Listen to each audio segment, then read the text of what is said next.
গত পর্বে আমি গোল গলা মিক্সি কাটিং করে দেখিয়েছি, আজকে আমি সেলাই করে দেখাচ্ছি। প্রথমে আমি গলার পট্টিটিকে ভালো দিকে রেখেছি এবং উপরের পট্টিটিকে আমি উল্টো দিকে রেখেছি। এরপর এভাবে সাইড দিয়ে সেলাই করে নিয়েছি। কাঁচির মাথা দিয়ে সামান্য একটু করে কেটে দিচ্ছি। এরপর নখের সাহায্যে আমি এভাবে চাপ বসিয়ে দিচ্ছি। কাপড়টিকে ভালো দিকে আমরা উল্টিয়ে নিব। উল্টিয়ে নেওয়ার পরে কর্নার দিয়ে আমি একটি করে চাপ সেলাই বসিয়ে দিয়েছি। এরপর এই কর্নারে আমরা একটি করে রাফ সেলাই দিয়ে নিচ্ছি।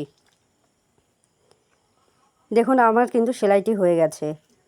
এরপর আমরা যে অংশটুকুতে রাফ সেলাই দিয়েছি, মোট কথা সাইডের যে অংশটুকু রয়েছে, আমরা সেখানে 5 ইঞ্চিতে একটি করে দাগ দিয়ে নিচ্ছি। এরপর এই দিকেও কিন্তু আমরা 5 ইঞ্চিতে একটি দাগ দিয়ে নিয়েছি। আমাদের মেক্সির যে অংশটুকু রয়েছে সামনের দিকে আমরা 5 ইঞ্চিতে একটি দাগ দিয়ে নিয়েছি। এরপর এই দিকেও আমরা 5 ইঞ্চিতে দাগ দিয়ে নিচ্ছি। 5 ইঞ্চি পর থেকে আমরা এভাবে ছোট ছোট করে কুচি দিয়ে নিচ্ছি। আমাদের কুচিটি দেয়া হয়ে গেছে। এরপর আমাদের পট্টিটির সাথে গলার যে অংশটুকু রয়েছে আমরা সেটি মেপে দেখব ঠিক আছে কিনা। যদি মেক্সির অংশটুকু বেশি হয়ে থাকে তাহলে সেলাইয়ের সময় বাড়তি কয়েকটি কুচি দিয়ে নিলেই হবে, আর যদি কম হয়ে থাকে তাহলে কয়েকটি কুচি খুলে দিলেই কিন্তু মেজারমেন্টটি তৈরি হয়ে যাবে। আমার এখানে মেজারমেন্টটি ঠিক ছিল, তাই আমি গলার পট্টিটির সাথে মেক্সিটি সুন্দরভাবে লাগিয়ে নিয়েছি। এরপর দেখুন আমরা আমার হাতের বাঁ দিকে কাপড়টি রেখে একটি চাপ সেলাই দিয়ে নিচ্ছি, অর্থাৎ কুচিটির উপরে কিন্তু এই চাপ সেলাইটি দিয়ে নিতে হবে। দেখুন আমার একটি পার্ট কমপ্লিট হয়ে গেছে। একই নিয়মে আমি মেক্সির যে বাকি পার্টটি রয়েছে সেটিও কিন্তু কমপ্লিট করে নিয়েছি। এরপর আমরা এই অংশটুকু সেলাই করে নিচ্ছি।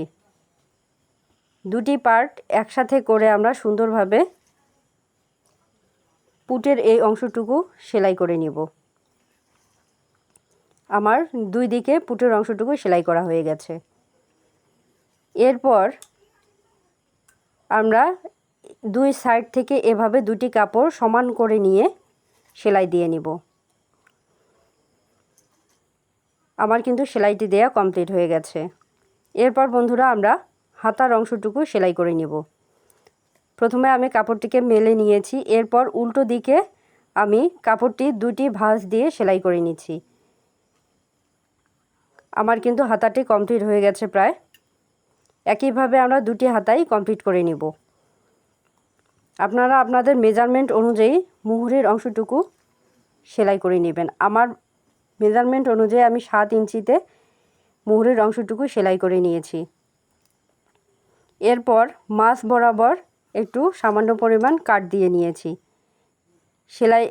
সেলাইয়ের উপরে আমরা আঙ্গুল দিয়ে চাপ দিয়ে নিয়েছি। এরপর দেখুন বন্ধুরা আমরা হাতাটি কিভাবে লাগাচ্ছি। প্রথমে আমি মেক্সিটিকে উল্টো দিকে রেখেছি এবং হাতাটিকে ভালো দিকে রেখে এভাবে ভিতরে দিয়ে আমরা হাতাটি লাগিয়ে নিব। এভাবে ঘুরিয়ে ঘুরিয়ে আমরা পুরো হাতাটি কমপ্লিট করে ফেলব। আমার কিন্তু হাতা দুটি লাগানো হয়ে গেছে। এরপর নিচের যে অংশটুকু রয়েছে প্রথমে চিকন করে একটা ভাঁজ দিয়ে আবার একটি ভাঁজ দিয়ে আমরা সেলাই করে নেব। আমাদের কিন্তু মেক্সিটি সেলাই করা কমপ্লিট হয়ে গেছে। চ্যানেলটি সাবস্ক্রাইব করে লাইক দিয়ে সঙ্গে থাকবেন।